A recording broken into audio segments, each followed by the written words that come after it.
News সত্যের পাশে সময়ের কাছে সুখবর নিয়ে এলো হামজা ফ্যাশন। হামজা ফ্যাশন, এখানে আপনি পাবেন মহিলাদের জন্য অত্যাধুনিক সাজ পোশাক, আছে কুর্তি, লেহেঙ্গা, শাড়ি, স্যুট, নকাব ইত্যাদি। আমাদের ঠিকানা Asansol GT road, eastern railway high স্কুলের বিপরীতে। তাহলে আর দেরি কেন, এবার পুজোতে আপনারা সবাই চলে আসুন হামজা ফ্যাশনে। ন্যায্য দামে নিয়ে যান আপনার পছন্দ মতো জিনিস। নিউজ সত্যের পাশে সময়ের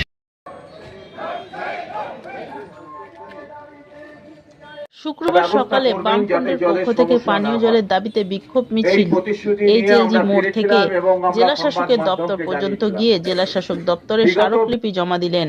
মিছিলে উপস্থিত ছিলেন বামফ্রন্টের জেলা সম্পাদক গৌরাঙ্গ চ্যাটার্জি, পার্থ মুখার্জি, মনোজ দত্ত, জাহানারা খান সহ বিভিন্ন নেতৃত্বরা ও দলীয় কর্মীরা। পার্থ মুখার্জি জানান, দামোদর নদীর ওপর কালাজড়িয়াতে পিএইচির জলের পাইপলাইন ভেঙে যাওয়ার পর জামুরিয়া, রানীগঞ্জ এলাকায় প্রচণ্ড জল কষ্ট হচ্ছে।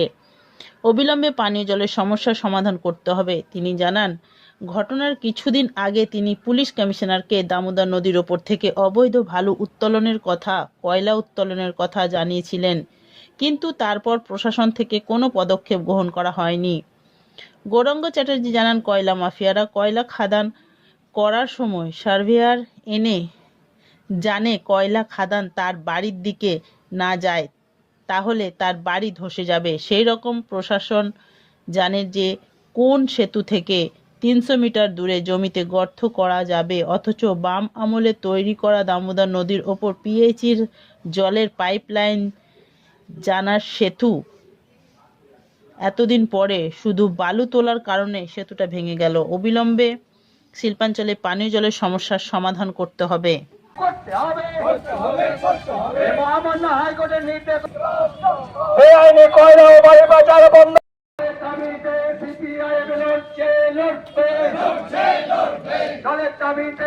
করতে হবে।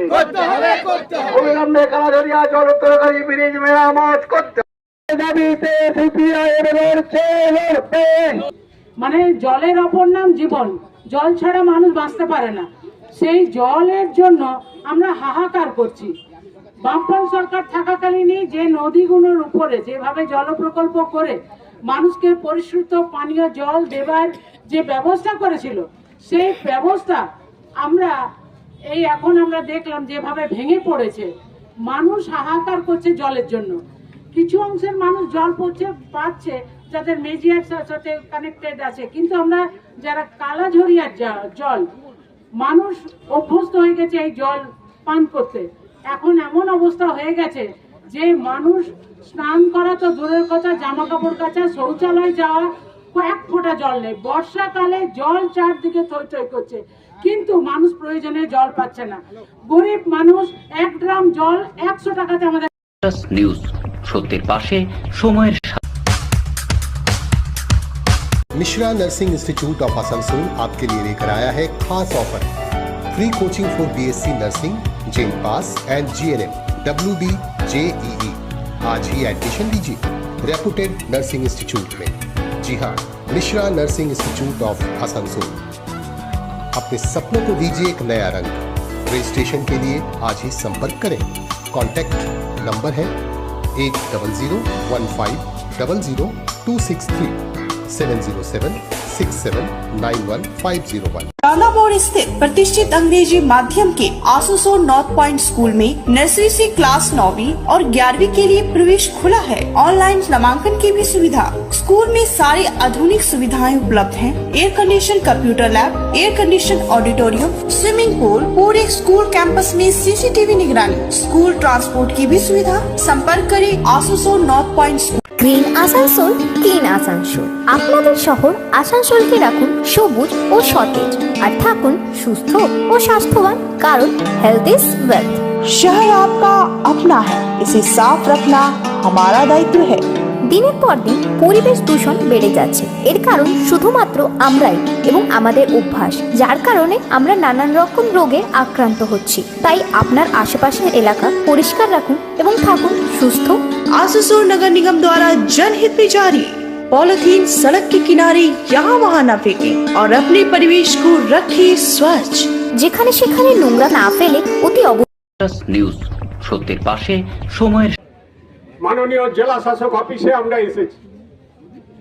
আপনারা জানেন গত 23 তারিখে 23শে জুলাই দামোদর নদের উপর যে জল প্রকল্প বামফ্রন্টের আমলে চালু হয়েছিল, কমরেড বিনয় চৌধুরী এই এলাকার কলিয়ারি এলাকার মানুষের জলের সমস্যার সমাধানের জন্য কোলফিল্ড ওয়ার্কার বক্স দ্বিতীয় পর্যায়ের যে কাজ তিনি করেছিলেন, সেই প্রকল্পের জন্য গোটা আসানসোল সাব ডিভিশনের রানীগঞ্জ, জামুরিয়া, হরিপুর, আসানসোলের একটা অংশ জল পাচ্ছিল। আমরা জানি না পিএইচই দপ্তর কি করছে, আমরা জানি না প্রশাসন কি করছে। যখন জল প্রকল্প আছে সেই জল প্রকল্প দেখভাল করবেন কিনা, তারা ঠিক আছে কিনা, ব্রিজ ঠিক আছে কিনা, তার প্রতিদিন রক্ষণাবেক্ষণ হবে কিনা, তার কোনো ব্যবস্থা না করার ফলে সেই ব্রিজ গত 23 তারিখে উল্টে গেছে। সরকারটাই উল্টে যাবে তো ব্রিজও উল্টে গেল। আপনারা জানেন যে প্রতিদিন বালি তোলা হচ্ছে নদী থেকে, এবং এটা একটা শিল্প হয়ে গেছে, এবং সেই শিল্পের টাকা কিভাবে কোথায় যাচ্ছে এ সাধারণ মানুষ প্রতিদিন গল্প করছে। আপনারা জানেন নিউজ, সত্যের পাশে সময়ের।